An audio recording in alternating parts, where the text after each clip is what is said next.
नमस्कार बंधुरा अमृत कथार मध्य सकलके जानाई आरो एकबार अनेक स्वागत। आशा करछि आपनारा सकले खूब भालो आछेन और सुस्थ आछेन। तो बंधुरा आज आमि आपनादेर संगे आलोचना करब 22 জানুয়ারি दिनटिके निये। केन राम मंदिर उद्बोधनेर जन्य 22 জানুয়ারি दिनटिकेई बेছে नेওয়া हलो, तो এই বিষয়ে বিস্তারিত আলোচনা করব। তো চলুন শুনে নেওয়া যাক। রাম মন্দিরের প্রাণ প্রতিষ্ঠার জন্য ওই 84 সেকেন্ডই হলো সবথেকে পবিত্র ক্ষণ। অনেক তিথি ঘেটে এই পবিত্র সময়টিকে নির্ধারণ করেছেন বারাণসীর পণ্ডিতেরা কাশীর পণ্ডিতদের মতে। এই পবিত্র মুহূর্ত অত্যন্ত তাৎপর্যপূর্ণ এবং অত্যন্ত সমৃদ্ধশালী।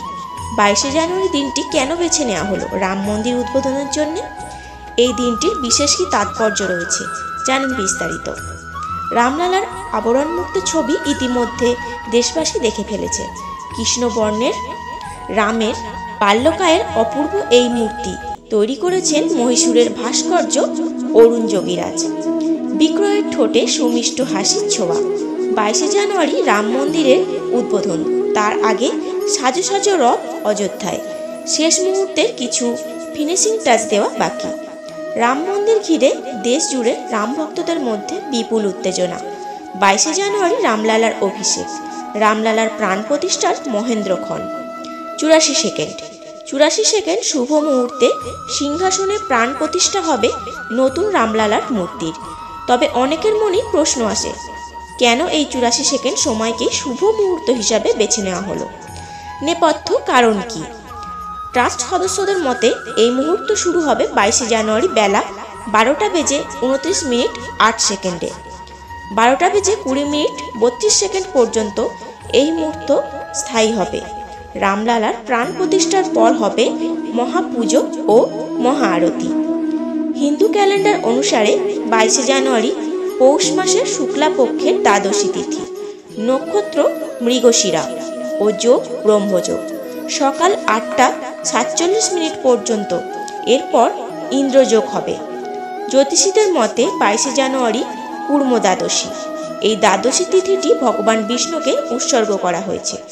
কথিত আছে এই দিনে ভগবান বিষ্ণু কচ্ছপের রূপ ধারণ করেছিলেন। ধর্মীয় গ্রন্থ অনুসারে এই দিনে ভগবান বিষ্ণু কচ্ছপের অবতার গ্রহণ করেছিলেন এবং সমুদ্র মন্থনে সাহায্য করেছিলেন। ভগবান শ্রীরাম হলেন ভগবান বিষ্ণুর অবতার, তাই এই দিনটিকে অত্যন্ত শুভ বলে মনে করা হয় এবং এই দিনটিকে রাম মন্দির উদ্বোধনের জন্য বেছে নেওয়া হয়েছে। জ্যোতিষীদের মতে 22 জানুয়ারিতে অনেকগুলি শুভ যোগ তৈরি হচ্ছে। এই দিনে 3টি শুভ যোগ গঠিত হচ্ছে: অভিজিৎ মুহূর্ত, সর্বার্থ সিদ্ধি যোগ, অমৃত সিদ্ধি যোগ এবং রবি যোগ। এই দিনটিকে যে কোনো শুভ কাজ করার জন্য খুবই শুভ বলে মনে করা হয়। এই যোগাসনে যে কোনো কাজ করলে একজন ব্যক্তি সকল প্রকার কাজে সফলতা লাভ করতে পারবেন। ধর্মীয় বিশ্বাস অনুসারে অভিজিৎ মুহূর্ত, সর্বার্থ সিদ্ধি যোগ এবং অমৃত সিদ্ধি যোগের শুভ সময়ে ভগবান শ্রীরাম জন্মগ্রহণ করেছিলেন, তাই অযোধ্যায় রাম মন্দিরের পবিত্রতার জন্যে 22 জানুয়ারি দিনটিকেই বেছে নেওয়া হয়েছে। তো বন্ধুরা, আজ আমার ভিডিওটি আমি এখানেই শেষ করলাম। ভিডিওটি ভালো লাগলে অবশ্যই like, comment, share and subscribe করতে ভুলবেন না। দেখা হবে আবার একটি পরবর্তী ভিডিওতে। ততক্ষণের জন্য ভালো থাকবেন, সুস্থ থাকবেন। জয় শ্রীরাম বন্ধুরা।